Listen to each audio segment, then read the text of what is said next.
Hello kids, I'm Savita Mehta again in front of you for new story. Are you ready? Yes. What we have to do for new story? Yes.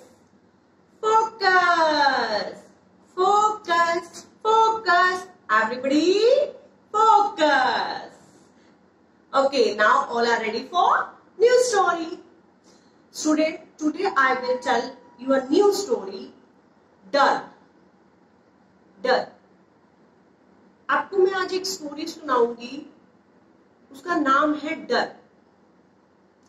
एक बार एक संत जो है वो भिक्षा लेने के लिए, भीख मांगने के लिए पूरे गांव में जाता है और एक औरत दया करके उसको प्रतिदिन लस्सी और भोजन देती खाने के लिए.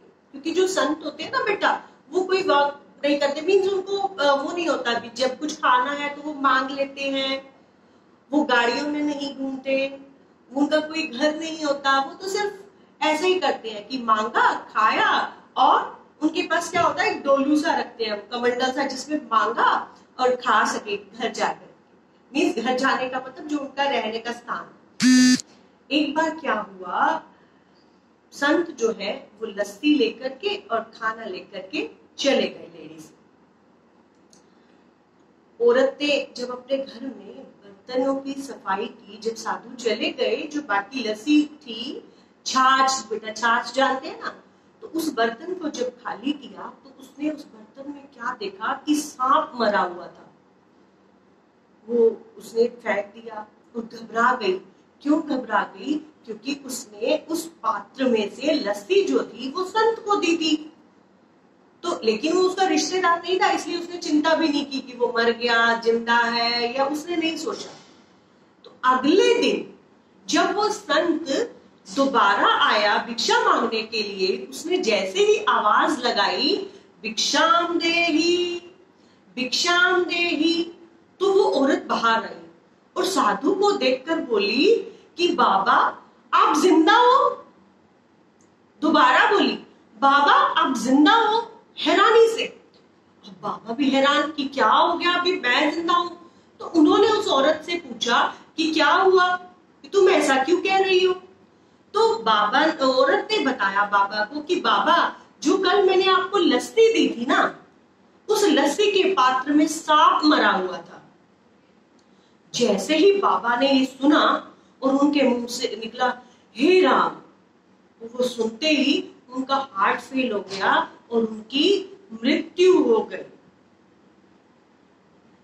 मेरे कहने का, मैंने आपको जो स्टोरी सुनाई कि उस बाबा के मन में डर आ गया एकदम से कि मैंने तो सांप मरे वाली लस्सी पी ली, तो मेरा क्या हुआ. देखो लस्सी कब पी थी उसने? एक दिन पहले. 24 घंटे उसको कुछ नहीं हुआ, लेकिन जैसे ही उसने सुना कि उसने मरे हुए सांप वाली लस्सी पी, तो वो बाबा डर गया और डर के कारण उसके हार्ट ने काम करना बंद कर दिया और वो मर गया. बेटा डर एक ऐसी चीज है जो बड़े बड़े काम करवा लेती है. मैंने आपको ये स्टोरी क्यों सुनाई कि हमें डर पे काबू पाना है. मैंने आपको कहा डर पे काबू पाना है, हमें डरना नहीं है. इसका मतलब ये नहीं है कि आपने सांप को पकड़ लेना है जाके, या आपने आग से खेलना है. नहीं, मेरा मतलब ये है कहने का छोटे बच्चों को कि बेटा जब भी आपके साथ कोई गलत व्यवहार करता है, आपको कोई डराता है, आपको कोई डराकर आपसे गलत व्यवहार करता है, आपके बॉडी पार्ट्स को बैड टच करता है, या कोई बुरी बात कहता है, तो आपने उससे डरना नहीं है. जैसे ही वो ऐसी कोशिश करते हैं तो आपको क्या करना है? शोर मचा देना है. पहला नंबर तो वहीं पर. अगर वहां पर कोई नहीं है तो उनसे दूर भागना है.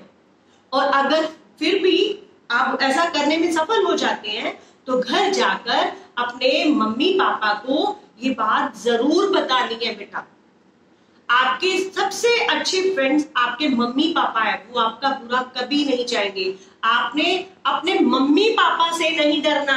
मेरा कहने का भाव ये था.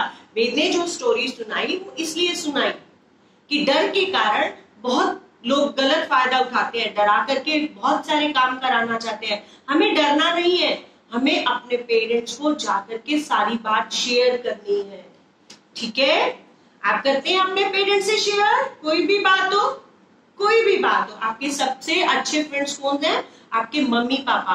बेटा उनसे कोई भी बात आपको छुपानी नहीं है। अगर आपके साथ कहीं पर भी, पार्क में, स्कूल में, घर में, कहीं पे भी कोई आपसे बुरा व्यवहार करता है, आपके बॉडी पार्ट्स को बैड टच करता है, मैंने आपको बताया हुआ ना, बैड टच गुड टच, अगर कोई बैड टच करता है तो आपको अपने मम्मी पापा से शेयर करना है। करेंगे ना? Promise? Give me promise. Okay.